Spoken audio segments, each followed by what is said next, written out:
Good evening, welcome to another episode of Across the Pond, where we talk all things ETs, psionics, weird occult stuff and conspiracies, and occasionally a little bit of showbiz as well. Well, this evening, that's exactly what we're going to do. We're going to sprinkle in a little bit of showbiz. So joining me this evening is my mate Steve. Steve Kelly is a military guy. He's been in the army 23 years, completing his service this year. He's also Steve Kelly from the telly, as all his friends will attest, including me. I've had to watch him over social media the last 10 years, scrambling up the wall, making attempts to get on the TV and excel, which you have. I think it's fair to say you've done now. Steve, welcome. How are you, mate? Oh, mate, I'm buzzing, and I just want to say thank you very much for having me on here, and quite excited to get stuck into this podcast. But yeah, mate, all good this side. It should be me thanking you for coming on, mate. Busy man as you are nowadays, and obviously jumping between screen times and different TV shows that you're appearing on. Thankfully, not Naked Attraction just yet. No, not yet, Eh? mate. I don't think my wife will let me go on Naked Attraction. I don't think my wife will be letting me go on Naked Attraction anytime soon. It's the same show, innit, without starting fires? I think it is, isn't it? It is exactly the same, but you're dating, aren't you? And I don't think my wife will want me dating anyone else on Oh, Naked Christ. Attraction. I always forget that show's about dating. It blows my mind that it's even been on air for that long. It's ridiculous. But yeah, so we'll get straight into Crazy, things innit? anyway. We're going to be touching on a little bit about your background and stuff. So I think that's a fairly decent place to start. How old are you now, Steve? You're not 40 yet, are you? No, I'm not 40 yet. I'm 39 years of age. I'm nearly 40 when I retire, and I can't wait. Can you not? Have you got your draft excluders and your slippers ready to go, have you? I'm ready to rock and roll. I'll just sit around the campfire every day, having barbecues in the back garden. No one in the military telling me what to do, but I've absolutely loved my military career, so I can't take nothing away from it. It's been good to you, hasn't it? So what I Yeah, will I mean, say for look, anybody watching on, by the way, sorry, Steve, I'm just going to put a caveat in here that's for all right. anybody jumping in who's watching from other places, potentially not in the UK. Yes, there will be subtitles. Yes, you may have noticed that Steve's got a peculiar accent. He's what we call a Scouser. So we'll try and slow him down, but there will be some subtitles on when the show goes onto YouTube. So don't panic too much. There are subtitles on there now, or there should be, if Andy's done his job right. So from Liverpool then, you joined the army when you were 17, did you, Steve? Or were you a boy soldier? So I joined the army at 16 years of age, went to Harrogate, done 12 months in Harrogate, which is the Army Foundation College, which teaches you go from a boy to a man, but you get your qualifications then to go into certain trades, because I never had no qualifications from school. I got kicked out me last year, so I was going down the wrong path, but the army sorted me right out. Then from there, from Harrogate, after 12 months, I went over to Hill, which is phase two training, and the trade I picked was gunnery. I wanted to be on the big guns, dropping artillery bombs, and that's what I wanted to do. When I finished my trade training at Hill, then that's it. I went straight on the commando training. How the commando training worked was there was three phases when I went through. There was a commando foundation, which is 6 weeks long. Then you had a commando conditioning course, which was another 6 weeks long. Then you had a all arms commando course, which was 9 weeks, and that was the most grueling. What was that? 20 odd weeks of my life after doing already a year and a half training plus another few more months of training. It was absolutely hard, but I've absolutely enjoyed it, and I can't believe I've done 23 and a half years now. No. It goes so fast as well, right? I mean, like I started by saying, I've done 20 years now as well, and it feels like it was 2 minutes ago when I walked through the gates of basic training in 2006. It's nuts. I mean, just the idea that next year we're going to be doing a 20-year reunion do for us all. It's mental, And I speak to some of them now, and a lot of them are RSMs or captains or whatever else. It's strange seeing everybody progress through their careers as you all sort of separate and go your own ways and stuff. Have you found that as well, looking at your circle of friends? Because the military's not like civilian friends, is it? Especially not with the sort of regiments that we're involved with. Maybe not for yourself. Do you stay with the commando unit the whole career, or do you move on every Yeah, few years? we never move on. I've grown up with all my mates in my unit for 23 years. We've known each other since they were 16. So we go out, we drink together, we party together. All our families know each other. So the only time I've moved out my unit is being in a training unit. So when I went back to Harrogate as a full screw, then I went back to Pairbryce as a troop sergeant. Then I went back to teach on a commando course, but I've always been back to my regiment. You just dip out, but you come back into the unit. So I've only ever been out just to be an instructor. That's one thing that I have to say that I do envy. With myself, I've been in the signals and for 20 years, and what we do is we jump around every 3 years. So you'll do a 3-year tour in one post. So I was in Aldershot for 3 years down south, and then I was reposted out to Bath for 3 years, and then reposted up to York. And that's just how our cap badge, how our the Royal Signals, how we operate. We just jump around all over the place, which does have its positives because you're always going somewhere new.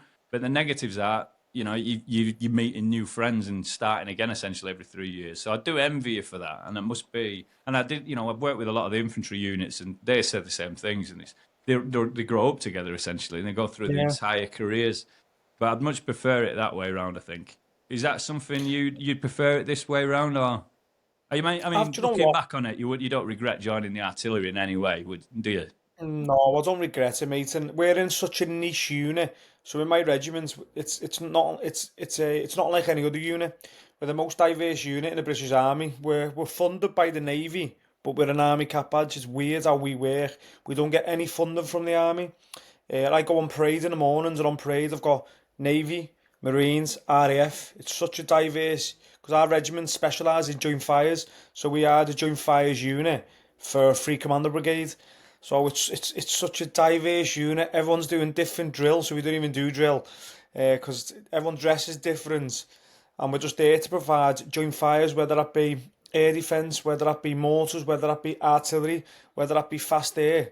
That's what we provide for the commando force, and it's such a unique unit. And I love it when other artillery units come to our unit to do like a leadership cadre, then they see a corporal in the Royal Marines who's their section commander, and they're like shocked because we don't operate like the rest of the artillery. They just qualify us, but we're such a different niche. But like the ginger step kids in the commando force because we're army, but we get paid by the Navy, and the army don't care about us.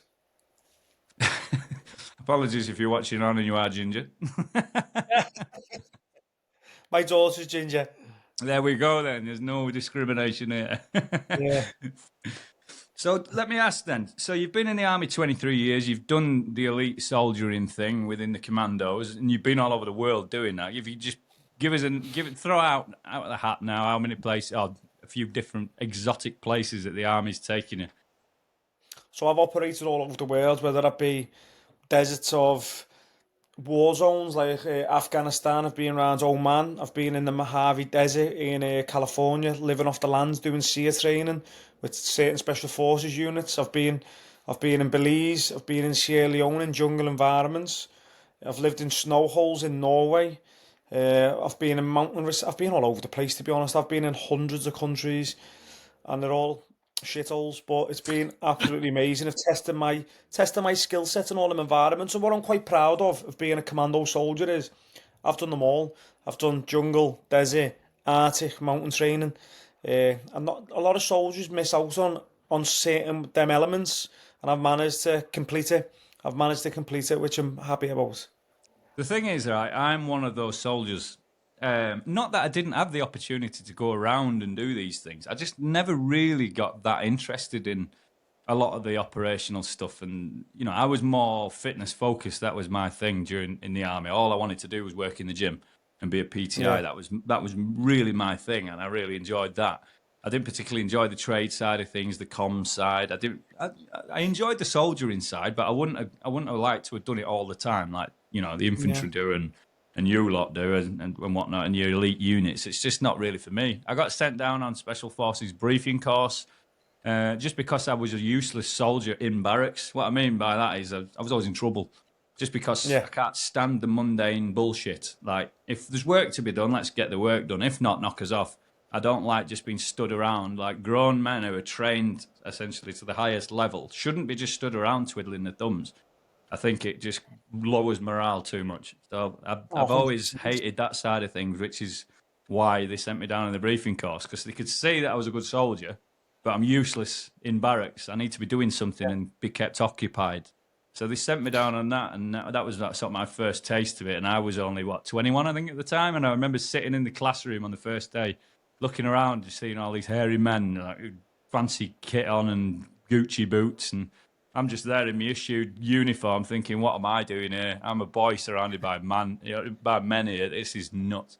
I said it, I knew it wasn't for me there. And then I went back, I think 2 days later, I did a little bit of a kit. I think I got given the kit, did a kit inspection, and thought, this ain't for me. This is Yeah. not for me. Like, so yeah, I came back, and that's it really. And went left the army, joined the reserves, and a lot of stuff's happened since then.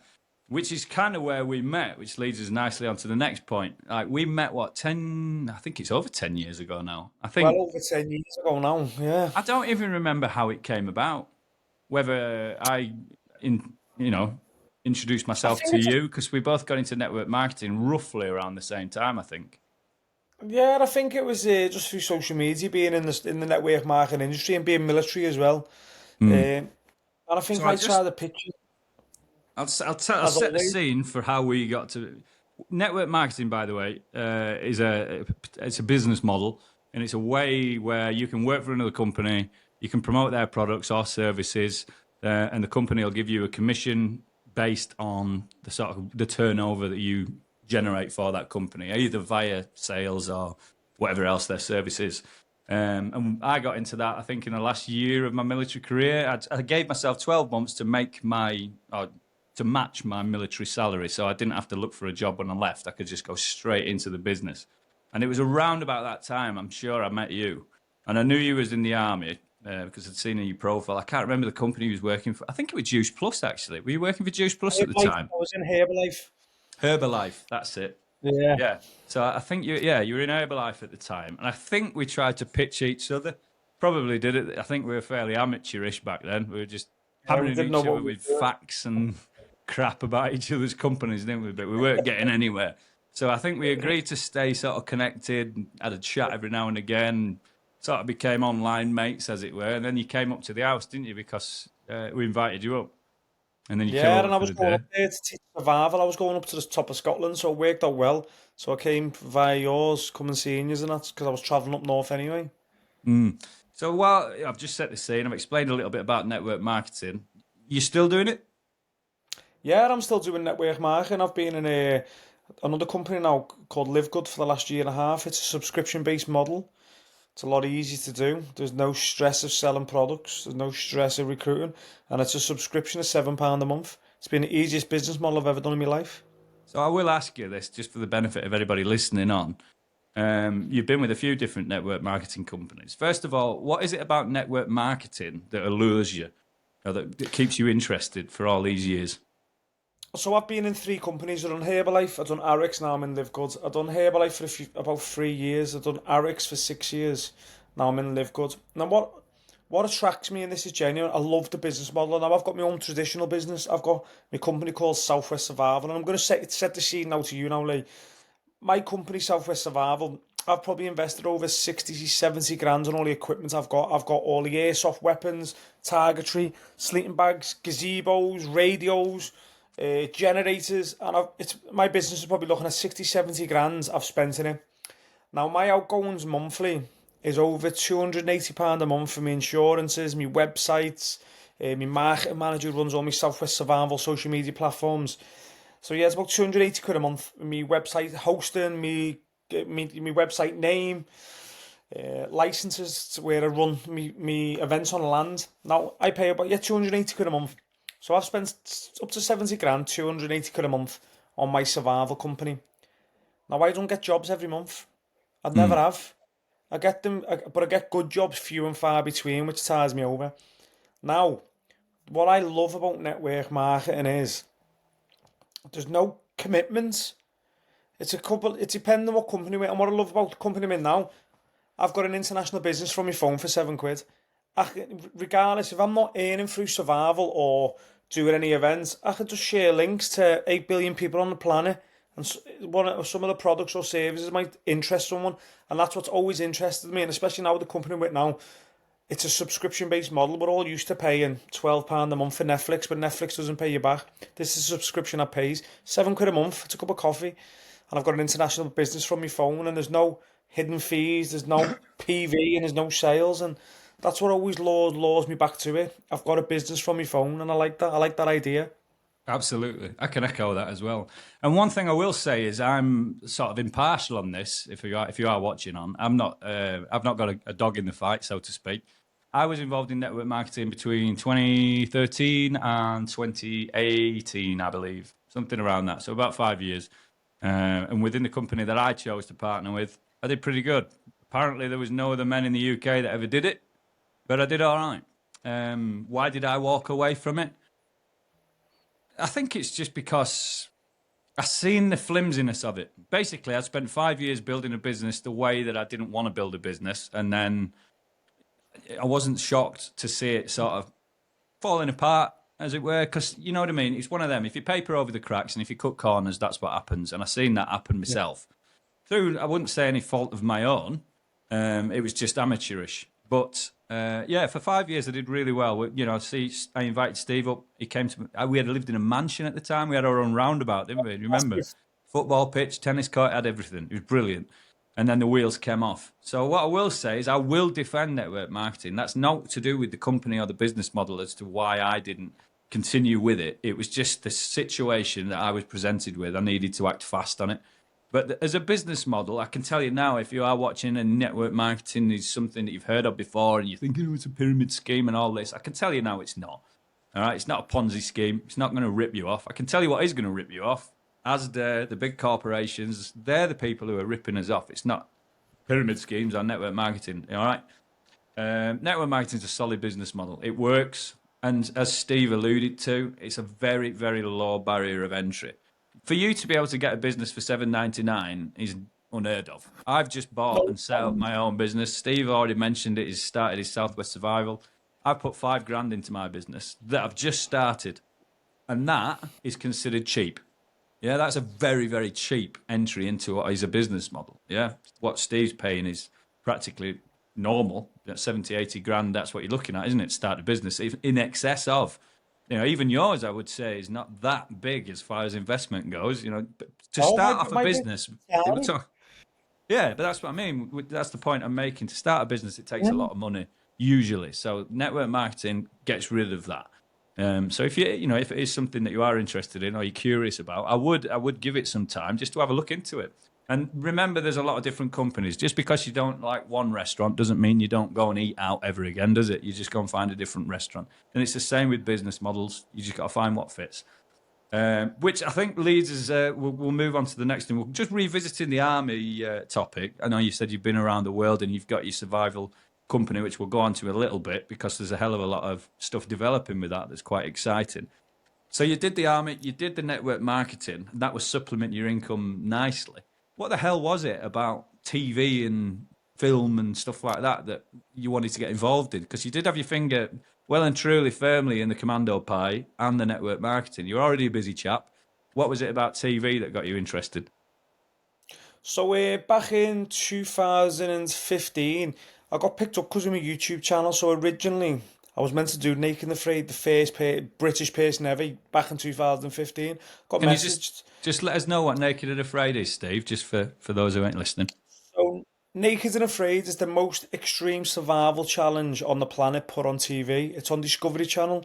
The average episode is 40 minutes where two people, mainly a man and a woman, get dropped off in a remote location, a harsh environment with no food, no clothes, no water, and get given a few basic items, and you've got to survive for 21 days. And it's And you've amazing. done it. Yeah, mate. So where it came from, how I got to that, I was meant to go on Naked and Afraid back in 2015. And at the time, I was a troop sergeant in Purbright. And I got through all the auditions. I got contacted. It was contacted through social media by a casting agency from a company called Metal Flowers Media, and which is an American casting agency. And they were loving all my survival stuff I was doing with the military, and asked me would I be interested. And I didn't even know what it was at the time. Didn't even know what it was. So I looked into it, started watching it, and I absolutely loved it back from 2015, 10 years ago. And I got through all the casting agencies, and I was meant to fly out to LA because this is how they done it at the time. They wanted me to fly out to LA to meet the final producer, to fly from there to my location. And 2 days before I was meant to go, I had to pull out because I had to go and exercise. They would Oh, at time pay right wouldn't give me the time off you're time, joking. The day and I before? lost my like 2 days before, Oh, 2 days and before. I lost that massive opportunity. Then I ended up getting contacted by the casting agency saying we've got something else going with Warner Brothers called No Time to Lose. And I ended up going to South Africa a couple of months later.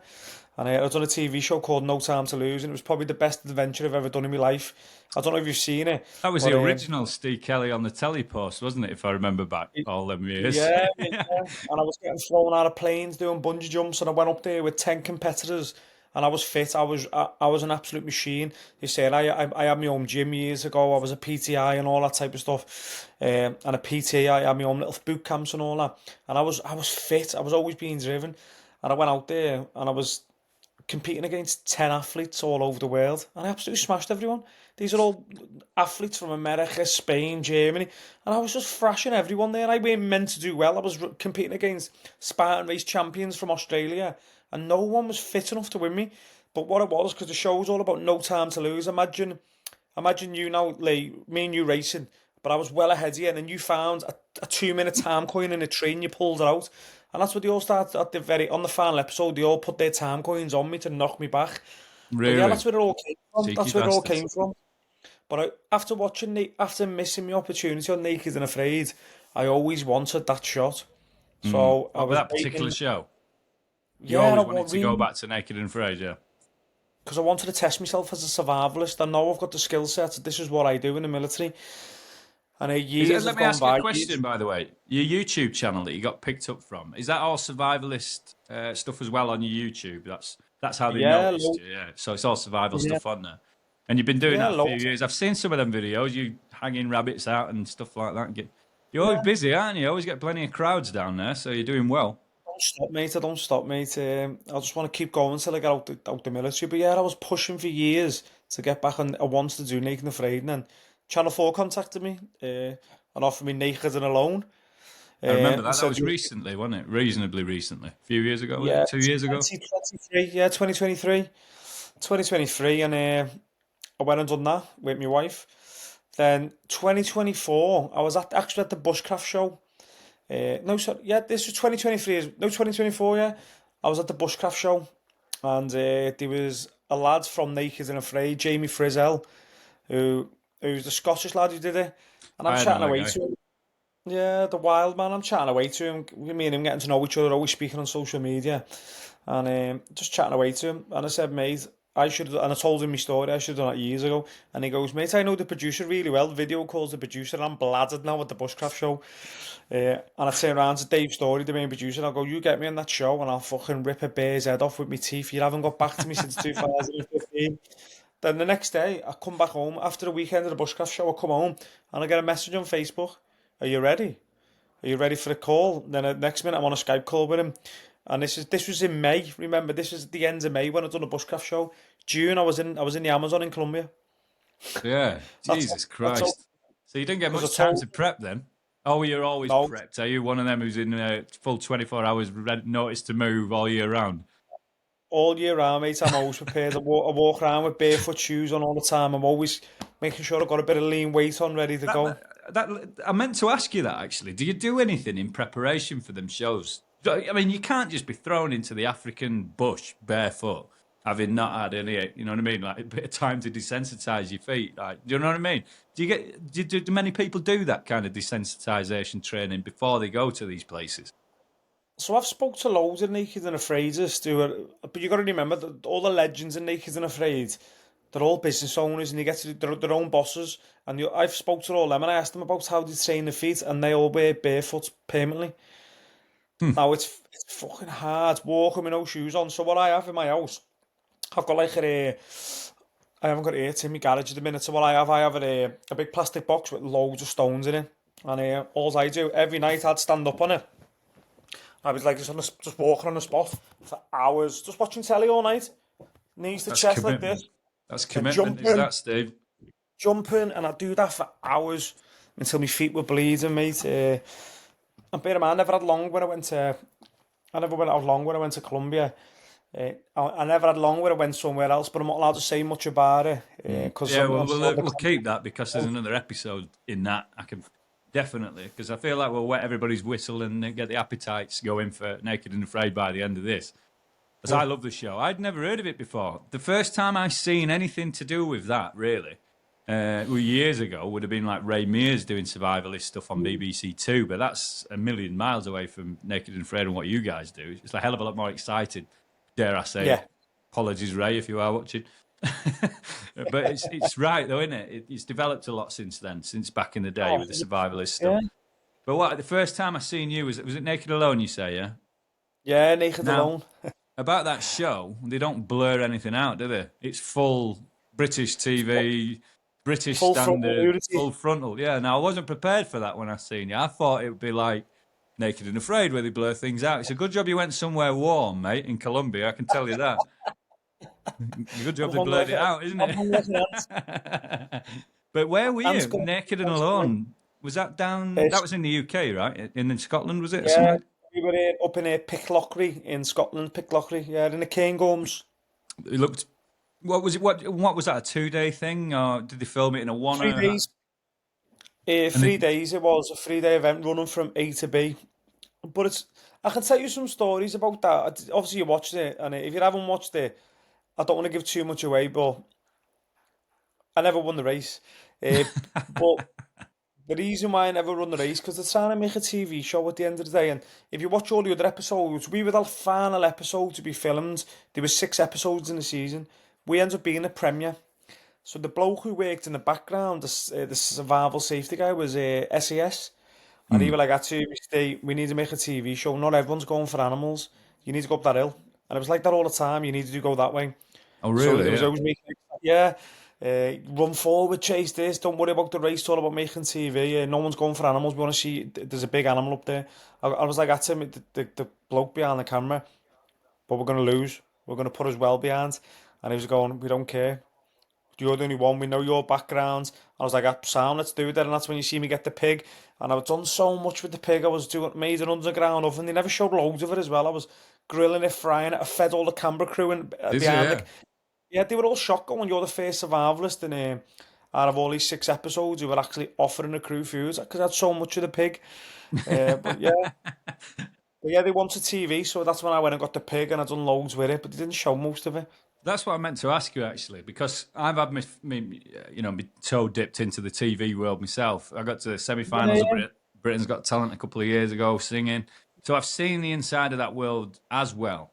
And what I will say is, and I'm not going to slag it off, but TV, and I don't know about film. I've never worked in film, but TV, yes, it seems to be very well. Entertainment is the priority, and the yeah, TV show is a far off second, isn't it? The legitimacy of the show is a far off second. I think it's more about entertaining people, and I felt that on Britain's Got Talent. yeah. It was very geared towards our needs and our wants were very much a last at the bottom of the list sort of thing. It was what they want, what they need for their viewers was the priority. I didn't particularly enjoy my time within the TV sort of realm for that reason, really. I didn't like that we didn't really have any control over what we wanted to do, or we did if we took our reels in, but that could reflect badly. I don't know whether it was the same with you, not in Naked and Afraid, specifically about Naked and Alone. Was that with that being a British company, British TV company? Did you find So, that there was a lot of so when they manipulation no, moving so you they around? let you do what you want. They let you do what you want, but it was the bloke, the SES lad was like, we want to see something, mate. We want to make a TV show. Go for it. And I go, nah, and he go, nah, let's go for it. And it Mm. was, and I thought, let's go for it. Then we're here to make a TV show. Yeah, I'm here to test myself. I'm here to, but you got to remember, right? We were there for 3 days. That's 72 hours. You see 40 minutes of it. Naked and Afraid. I'm out there for 21 days. That's 500 hours. You see 45 minutes of it. So when I watch Naked and Afraid, when I watch my episode, well, I was quite lucky. I got a 2 hour special, and what I'm proud of is my episode is the number one rated ever episode in Really? 13 years. Yeah, on That's IMBD, it's number one rated. Now I'm quite lucky. I got a 2 hour special, me and Sonny, where most people only get 40 minutes. Now, but even in them 2 hours, I was there for 500 hours. There was loads of stuff in it. I done what you didn't even show. Loads of good stuff I was doing. Some of the traps I was making. That's But what I will it's ask all you about actually, just to entertainment. satisfy the questions for the viewers that, like myself, that do love the show. When obviously you just stated there that you see 45 minutes of an entire however many periods they've been filming. How long do they usually film and then give you the episode? 45 minutes over 3 days of filming, something like that.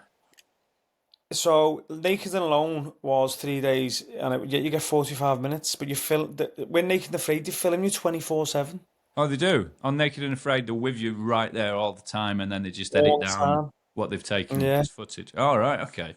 So that's what I meant to ask you. Between filming on Naked and Afraid, I mean, is it you're just literally left to your own devices between are the cameramen there all the time? Do they go away and then come back? That's what I meant to ask you because you see them So what suffering, happened don't was, you? And then you think, well, yeah. So are they there? Are the people right there with them? You know, to make sure that a lion don't come in, for instance, or whatever. Do you know what I mean? I might have said that wrong. I might have said that wrong. No, they're not there. They set up the cameras to record 24/7. Ah, I see. So you're left alone. So they wait you from about 9 o'clock in the morning till 3 in the afternoon. Then you don't see them Right, okay. And then you're just left to survive, every day. essentially, then every day for however long the challenge runs. That's Yeah, you awesome. get given a radio. You might notice it now because I've told you. You get given a little safety radio and a fire extinguisher, which is camouflaged, and you'll see them dotted about with it through the night cameras, and they leave a radio and a fire extinguisher in case you're about to die, and that's it. And your radio's there for emergencies if something's coming in to really attack you and you're scared. But they're a good distance away. They're not going to get to you in a trucks for about 15 to 20 minutes Oh, either. really? So they are quite far away. Yeah. I thought the camp. You know what it's like in the army when you're in a harbour area, digging in, eating rations, living dirty, and you hate every second of it. And then 200 yards away, all the support staff are in a barn, warm, eating bacon sandwiches. I had that in my head.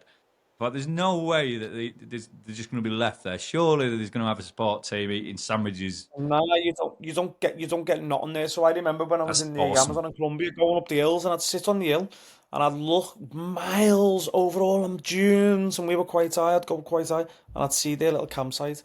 And to get to us, they're looking at 20 minutes because they're all windy. And I'd look like a little tiny campsite, and I knew that because we always got told when we're walking around we're not allowed to go that way. Oh, really? Yeah. That's why another. Well, we'll go on to Naked and Afraid, and we'll leave Naked alone where it is, and fix solely on Naked and Afraid. So when you get dropped off and you take your clothes off and you throw them in the back of the van and you sort of left, do they direct you towards sort of where their pre-record areas are for your accommodation, or is it up to you to go and find a decent spot?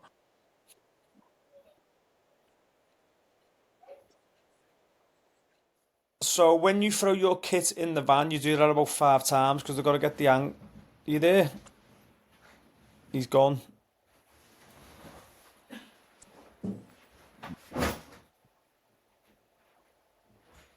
Are we there, Steve? I think I might have lost you for a second, bud. No, we're there. Sorry, mate. I've got you. Can you hear me now, mate? Yeah, yeah, loud and clear, mate. Sorry, you were saying when you drop, you throw your stuff in back Happy at the days. Yeah. van. So what happens, mate, when you get stripped off? Uh,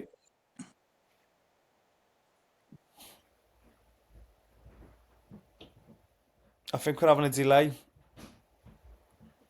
Feels like that. Can you hear me now? I can hear you just fine, Steve. Good grief. Oh, cool. It's like, just to let you know, it's like a 5 second delay, but I'll keep talking so you know, then give it a few seconds. But yeah, when you throw your kit in the back of the wagon, you're pointed in the right direction, as in where your partner is, because you haven't got your map or your bag yet. So you walk to that direction, then there you meet your partner, you say hello, then that's it, you get your bag, you get your map, then all you see is an X between you and the end.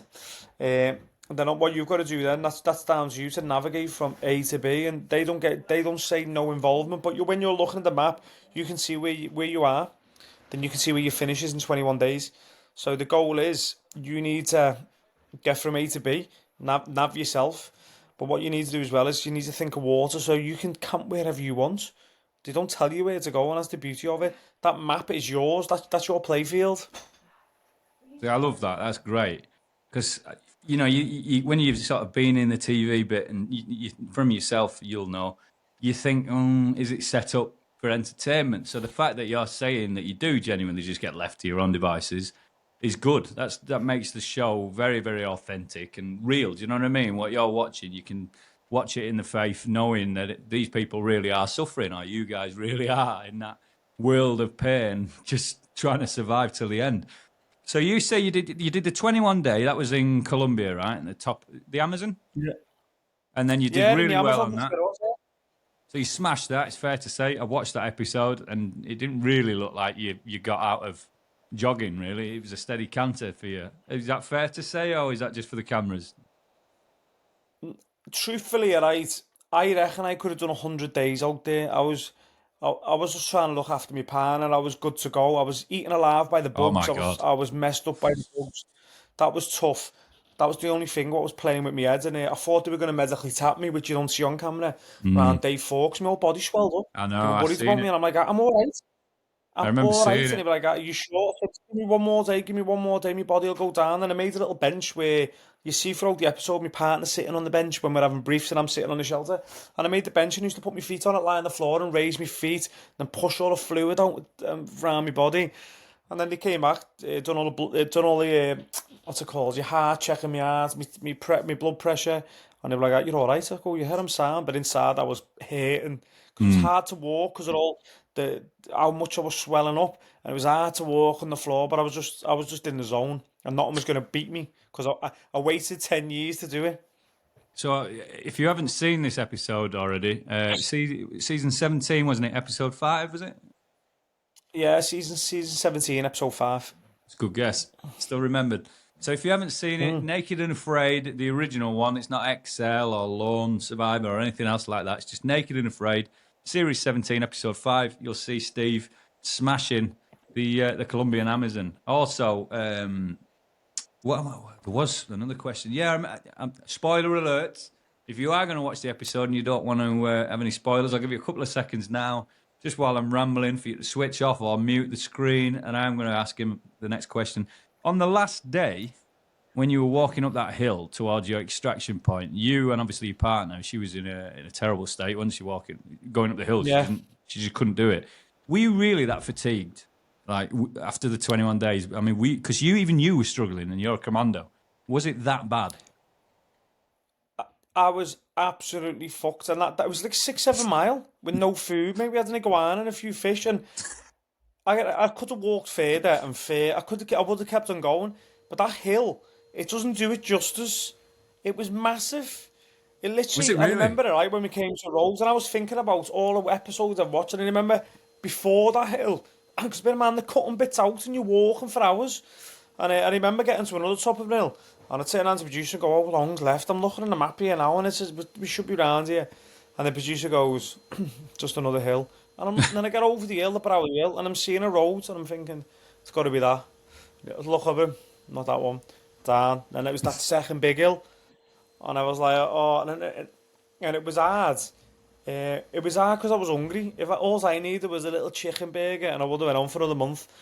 But And that leads me nicely the on to the weight next loss as well. question, Steve. Oh, go on, go on. Sorry. Yeah. Please do finish. Oh, obviously, on the weight loss, they've done it wrong. They said I lost 13 pounds. I lost 13 kilograms. Bloody hell. So Fire. obviously, so in America they work in pounds. So when I jumped on the scales, I looked on and went, "Fucking hell, 13 kilograms!" And the little Colombian doctor starts writing this down. And obviously, when I see it on telly, it said 13 pounds. That's crazy, that, isn't it? That's crazy I was amount like, of weight actually, I to lose. lost 26 pounds. Jesus Christ. That's just horrific, isn't it? So that leads me on to it. When you did get out and when you finished your extraction and you got on the van, what happens then? Did they take you to processing, or did they just take you straight to the nearest food source? So the day before you finish your challenge, you get to give in a little list. So I'll tell you something. The camera crew and the camera crew and sound people are not allowed to speak to you in the contract. The only That's people good. who speak to you is when you're having do you know when you're having your little face interview when Mm. you're on your with the producer. So they don't speak to you. And I used to think they were ignorant. I'll chat and he just look at me and walk past me every day. And I used to think, now obviously when I finished the challenge, the day before you finish the challenge, you put your order in of what you want to eat and all that type of stuff. And bear in mind, I could smell food from the producers every day, coffee, and it plays on your mind. But they're not allowed to talk to you, so I'll be talking about food all the time. The cameraman will smile at me, and I'll be like, "What do you have for breakfast this morning?" And he'd be just like, "Ah." I used to think to be rude, but in their contract, they're not allowed to talk about food because a lot of survivors go crazy. But yeah, the day before you get out, you get to put a list in, and I remember I put in, I wanted a big bag of salt and vinegar crisp, I wanted a double bacon cheeseburger, I wanted a pack of mangoes, and I want a can of Coke and a peanut butter sandwich. That's what I wanted straight away in my wagon. All When I got right. in the wagon, all what was in there is a little tiny peanut butter sandwich, Oh, a few slices of mangoes and a can of Coke, and I was pissed off. I was massive pissed off because they anticlimax told then. me, yeah, because you bear in mind when you get in the truck, you do the little the real truck you see on the show, and then when you finish that after an hour, you get in a normal, you get given your cloak, you get given a normal truck, and then it was like we got to drive out the jungle, and I was like an hour and a half to get to our hotel, and in the back of that, so I was pissed off, and then but to be honest, I had one or two bites of my peanut butter sandwich, and I was full. Yeah, I So bet. when we got to our after party that night, I couldn't even eat me. What I ordered actually came in the after party like 3 hours later. When we got back an hour drive, our showers got tucked to an after party, and me and Sonny, our partner, couldn't eat it. What we wanted anyway, and he was saying that's why they don't give us it all. Give you Mm. little bits so your body can get used to it. Yeah, that's But right. Yeah. all I wanted though was them salt and vinegar crisp, and all I had was a shitty peanut butter sandwich when I looked in the bag. But after two bites, I was full. So let me get this straight then. So you just finished your 21-day challenge. You're covered in bites. You're starving. Your body's falling to bits. They throw you in a car for an hour and a half, give you a peanut butter sandwich and a Dr Pepper essentially, and then get you showered Yeah, and changed and send you to an after party. yeah, Really? That's very military. absolutely crazy. Yeah, and I was literally pissed off 2 drinks. I was skinny. I looked like that. I'll send you some pictures in a minute. How That's skinny I was. crazy. So who's at the after party? Just Yeah. everybody on the show, the rap All the party. So camera is that what crew, you're all the saying? producers. Oh Yeah, yeah, I because bet they're you have a lot looking of people great, involved, fully fed, fully all fresh. hydrated, and then there's used to in the Yeah, corner. I take yeah, it you didn't last exactly like very long that. at the do. Maybe half an hour we lasted. Brilliant. So you smashed the show, then you finished and completed. Columbia, Amazon, job done, ticking a box. Did you think that that was it then, as far as TV and Survivalist was concerned? You've proven your point. You know what I mean? You've showed that you can compete at the best stage in the world. What I will say is to viewers out there, if you've seen The Naked and Afraid, you love the show, you love the franchise, and you have a little look at season 17, episode 5, and see Steve smashing it up. There is more to come from this man, so keep your eyes peeled. But moving away from the TV and film, you've got your eyes set on the end of your career, as we mentioned at the beginning of the call. 23 years done and done with the military, massive accolades, medals all round, and backslaps.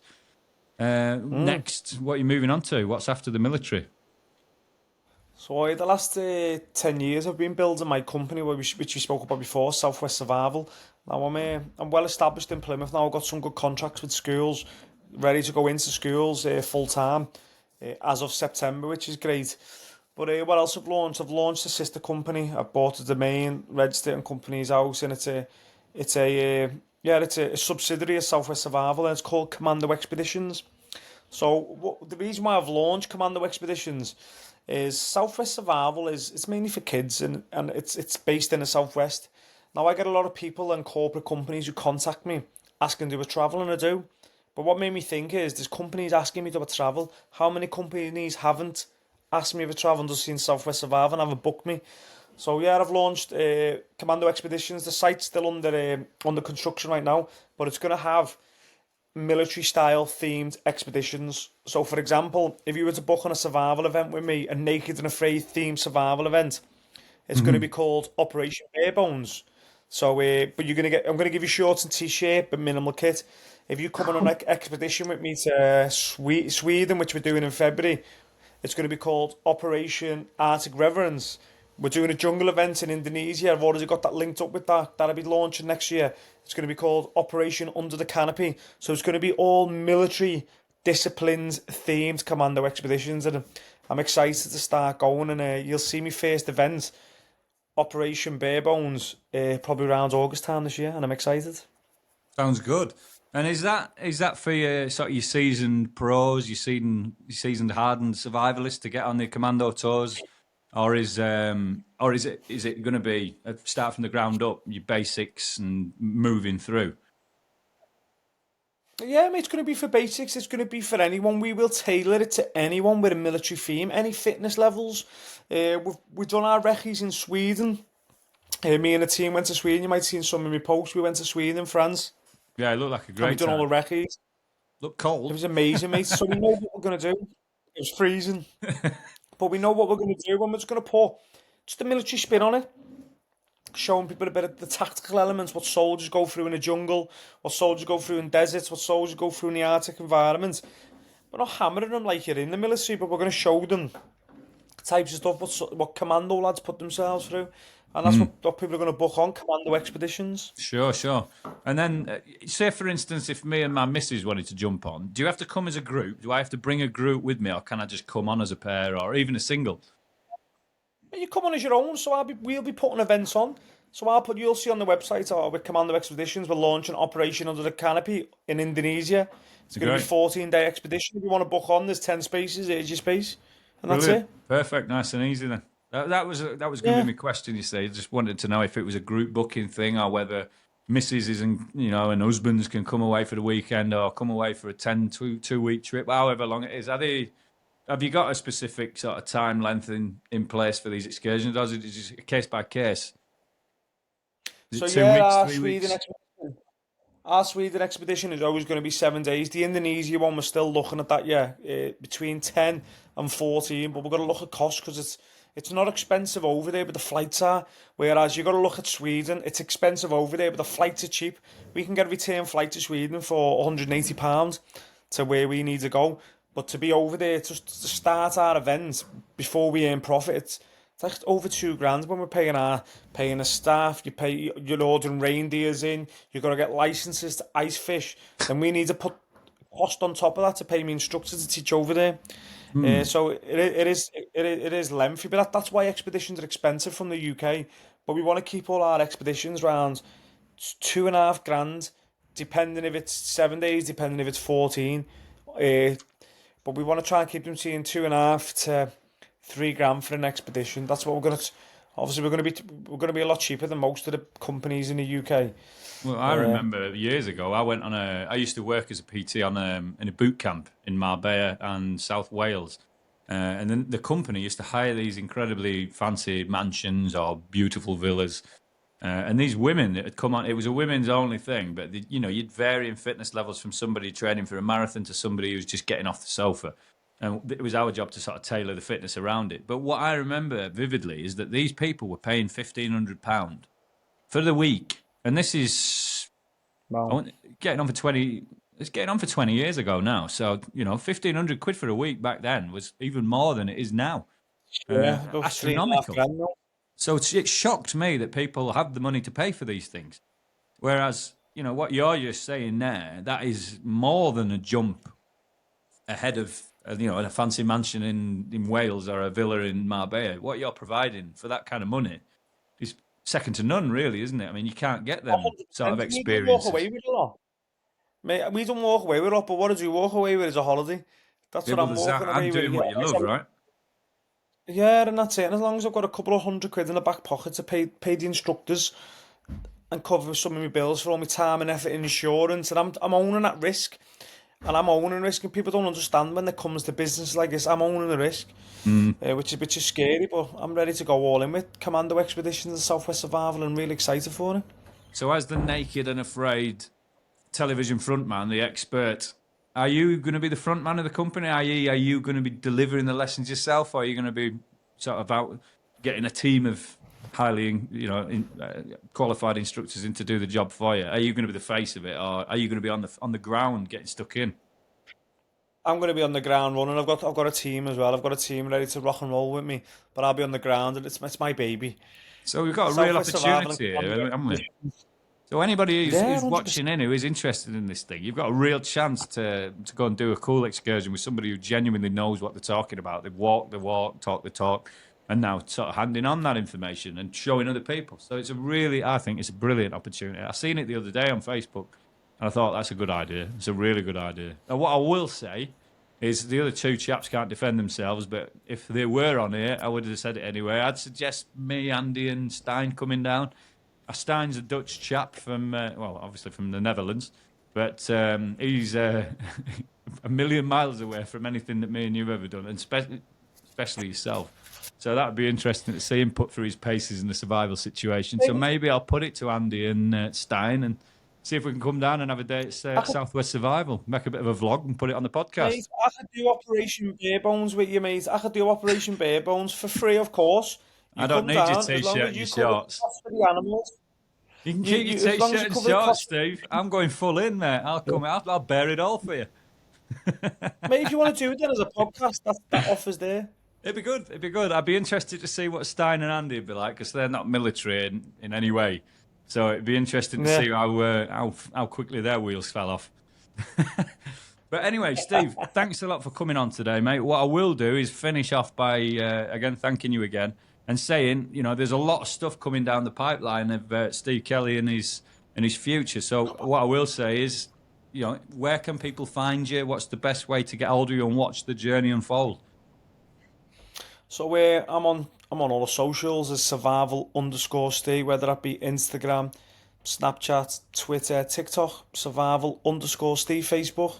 So at the time of watching this, guys, we'll try and get the links on the screen so you can just click them and away you go. All we'll put it in the description, but we'll make sure that Steve's easily accessible and you can watch his journey unfold because it's been incredible so far and it's only going to get better by the sounds of things. And yeah, it's been a pleasure talking to you, Steve. Thanks a lot for jumping on, mate. And we'll talk further about another podcast after the fact. What's coming up that we're not going to dance around. Oh, we will dance around it, should I say? We'll not say anything else on that. But as well as the Commando Excursion company that you're coming out with as well. But I'm looking forward to it, mate. It'd be good to get you back on again, and we'll have a chat, and we'll come down and have a little look at Southwest Survival and skin some rabbits. Oh, mate, it'd be absolutely amazing. I want to say thank you very much for having me on here. It's been an absolute pleasure. Yeah, thanks a lot, Steve. And thank you very much for tuning in, guys. We've been across the pond. This episode will be uploaded to the YouTube, to the Facebook, and the various other platforms that we use, again, which will be in the description. So thanks a lot for tuning in, guys. I hope you've enjoyed what we're doing. I hope you've enjoyed what Steve's had to say. It's been a pleasure. Take care.